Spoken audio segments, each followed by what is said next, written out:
Hi, I'm Tracy, chef at Waterfront Hy-Vee.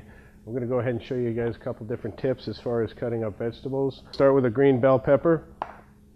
I'm going to cut both ends off. I'm going to make a small slit on one side of the pepper. So I have that one small slit. My goal is to go and get all the seed and the white out. So I'm taking my paring knife and just cutting that white off and the seed off. So you have clean pepper on the inside. Depending on what your uses are for it, I'm going to go ahead and cut some thin strips first, but I'm going to cut it in half, more manageable. I'm going to flatten it out so it's not going to go anywhere. So this here, I haven't gone through it, but you'll see every time that I use a knife, I'm going to use, I call it the claw method, whereas the knife is always against my knuckles, so I know exactly where it is, and you'll never ever cut yourself if you use this method of slicing or dicing. So keeping the tip of my knife down and just letting the knife do the work. It helps if you have a sharp knife. If you don't have a sharp knife, you might cut yourself and it'll be a worse cut. Then to get your nice square cuts, you'll line up a small amount. I would call this more a small dice than a brunoise, but I'm just lining them up again so they're all nice and even. I'm just letting the knife do the work. And there you go for diced peppers. I'm going to show you a very simple method of going ahead and slicing an onion and dicing an onion. We're going to cut this through the root end and the top. I'm going to go directly through both those. Cut straight down.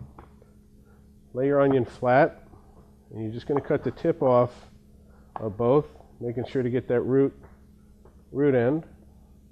Do that on both parts of the onion. This will save you a lot of onion as well, instead of trying to go ahead and cut it while it's round and you have a flat surface to work with.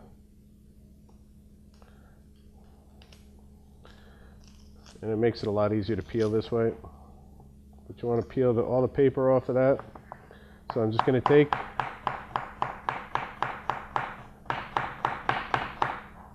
and then when it's getting to kilter a little bit, put it on the more cut side and just finish it off.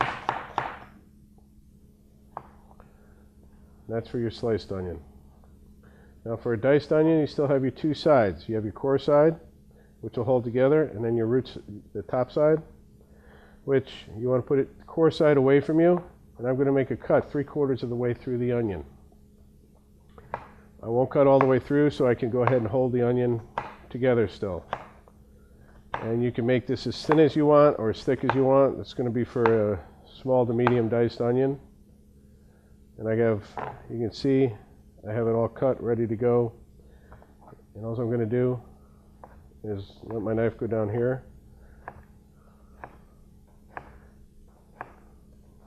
And it's a lot quicker method. You can see I'm not going to cry. The reason why you cry when cutting an onion is because you don't have a sharp knife and all the onion juice is basically flying around. If you have a sharp knife, the onion juice won't fly around and you won't go ahead and cry. So recommend a sharp knife for going ahead and cutting onions. But there you go, diced and sliced onions. Hy-Vee, and we're going to do a simple step-by-step method on how to dice a tomato. The tomato itself, you don't want to have the core, but you can see where I have just the tip of the knife coming off my thumb. What you want to do is insert the knife at an angle, and I have my thumb on where the stem is, and I'm not moving the knife at all. All I'm doing is moving the tomato. So I get the core out, and I'm not going to cut myself. So you can see from the other videos, you have to start somewhere as far as dicing a tomato goes. So everybody tries to go ahead and roll it like this. I like to leave it flat so I have something to work with. So I'm just going to go ahead and cut whatever size dices you want. If you want larger, just go ahead and make these slices a little bit larger. And you just want to slice down. Line them up over here. And then you're just going to go ahead and make your cuts this way. And then come down and cut this way.